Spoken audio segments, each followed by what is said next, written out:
I'm Gabriella Gambino. I'm the Undersecretary of the Dicastery for Laity, Family and Life. I have been appointed by Pope Francis in 2017 and I am in charge with all matters relating to the pastoral of marriage, family and human life. I'm also teacher of bioethics and biolaw at the John Paul II Institute for Marriage and Family at the Lateran University. I'm a PhD in bioethics and I'm also married and I'm a mother of 5. Well, I'm very happy to speak to you about person, family and common good, and I would like to start saying that there is no time for indifference, as Pope Francis pointed out to us powerfully in his Easter message and in the face of the devastating effects of the pandemic. The whole world is suffering and must find itself united in facing its economic, social and human consequences. Those who have political responsibilities should actively work for the common good, providing everyone all the means and tools necessary to lead a dignified life. Do not miss the opportunity to give further proof of solidarity, even by resorting to innovative solutions. Indifference, selfishness, division, forgetfulness are not words we want to hear at this time, said Pope Francis. But what is the common good? By common good is meant the sum of those conditions of social life which allow social groups and their individual members relatively thorough and ready access to their own fulfillment. It therefore does not consist in the simple sum of the particular goods of each subject. The common good belongs to each and every one. It is common, as such, indivisible, and only together is it possible to reach it, increase it, and keep it. Its logic is that of a system we must all pursue it, individuals, families, business, and the state. It implies the search for the meaning and the good of existing forms of social life to guarantee everyone an equitable distribution of goods. It is necessary as an expression of the dignity of the person in the social dimension, since no one can find fulfillment only in oneself, regardless of his or her being with and for others. But the common good is not an end in itself, since it serves to achieve the ultimate ends of the person, so that each one can be completely fulfilled. It therefore cannot be reduced to a simple socio-economic well-being. How is the family an institution necessary and essential to the achievement of the common good?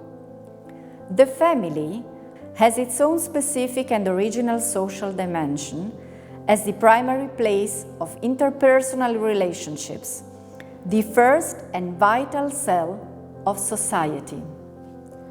It is the primary place of the humanization of the person and of society. The family, therefore, is important and central in reference to the person. In it, a living environment is created in which the child can develop his potential, become aware of his dignity, and prepare to face his unique and unrepeatable destiny. In this sense, the first and fundamental structure in favor of a healthy development of the human ecology is the family. It has a public dimension, which generates obligations for its members, which are not limited by the terms of a contract, but which derive from the very essence of the family, founded on an irrevocable marital pact and structured by the relationships and roles that derive from the generation or adoption of children. The conjugal family, with the stability and certainty that it confers to its members, requires for these reasons to be strongly supported by the state as an institutum, which is the foundation of society, a condition which establishes every other possibility of development for the human person. The link between family, common good and economic life is very, very strong. Economy derives from oikia nomos, the art of managing the family, the home, in a macroeconomic sense, our common home. For the bonds that characterize it, the family is able to generate good moral attitudes within the market, such as sharing and solidarity between generations, making itself a producer of services. The family generates human resources, circulates capital starting from specific needs, and produces services. It is a driving force in the economic system, and the pandemic experience has demonstrated this.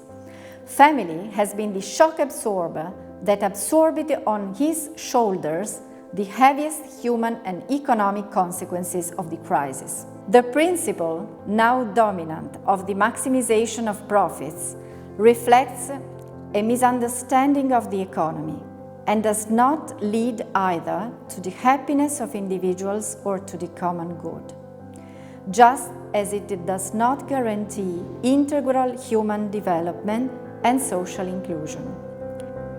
In fact, the capitalist economy seems to have reached a saturation point, but not in terms of economic growth or GDP, but in terms of increasing happiness, and therefore in terms of the common good. Very little is destined for those who have remained behind so far, the poor, the marginalized, those who have been in difficulty for too long. The empirical evidence suggests that if we use an increase in our income simply to buy bigger houses, we are not happier than before. But if we use the increase in income to acquire inconspicuous goods, to dedicate more times to those we love, things change.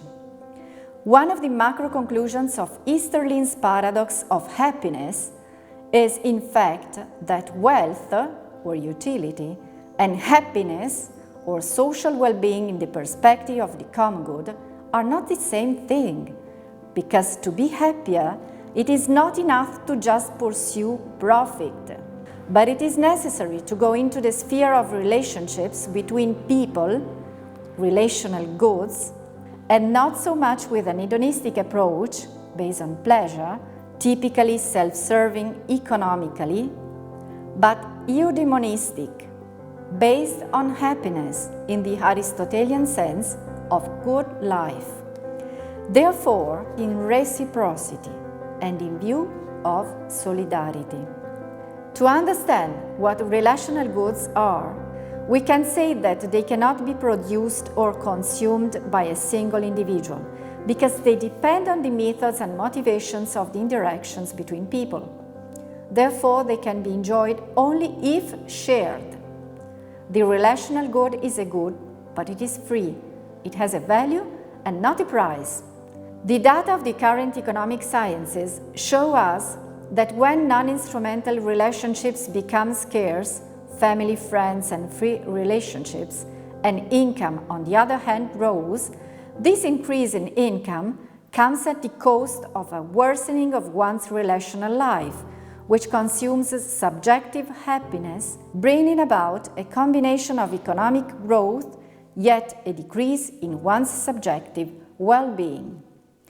This shows that within the economic system, it is necessary and not optional to safeguard relationships, and first and foremost, the pivotal role of the family, that is, of that place of primary relationships necessary for the person to be able to fully realize one's personality, identity, and projects in life. To this end, however, it is necessary that the system changes its gaze towards two subjects, towards the individual, who is not only an individual, but a subject in relation to other subjects with whom he or she has strong ties, and where he or she can rely on the social economic system to see his or her relational assets safeguarded, and therefore for the pursuit of one's happiness. And secondly, towards the family, which is not a burden or a cost, but the main engine capable of generating stability, security, virtues, supportive and free attitudes which can empower the economic system morally. All this implies, first, the need to abandon the individualistic conception of the person. Each of us is a familiar subject in relationship. The economic system must take account of these relationships and the roles that people have in the family, so that people can be happy and feel fulfilled. Second, the need to recognize the subjectivity and the social priority of the family as the foundation of the common good. Third, to promote working conditions and mechanisms for redistributing the balance between care roles and professional roles in the labor market, so that young women do not have to abandon the family, and especially the family project. Fourth, to clearly acknowledge that the economy is not entrusted with the goal of the realization of man and good human coexistence, but a partial task: the production, distribution, and consumption of material goods and services. In fact, economic growth to the detriment of the basic needs of the person in relational and family terms, which reduces personal well-being and possibilities of realizing the common good, is not acceptable. And last, a renewal of economic models based also on our personal conversion and generosity towards the most needy. The common good connects us all. The pandemic has shown that we are indeed all brothers, linked together, interconnected.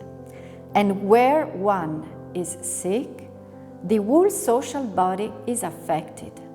This is so everywhere in the world. We must work so that sharing, solidarity, and communion become the principles of our market as a space for people to meet, governed by trust and transparency. The market cannot be governed by an invisible hand, where the other is an anonymous, faceless stranger, but a common house where everyone can live without being excluded or left behind, where everyone has a name and can make his or her own voice heard. Kierkegaard said that the door to happiness opens only outwards. Those who try to force it in the opposite direction end up closing it more and more. This also applies to the economy, which acts in our common home. Thank you so much to everybody, and have a good work.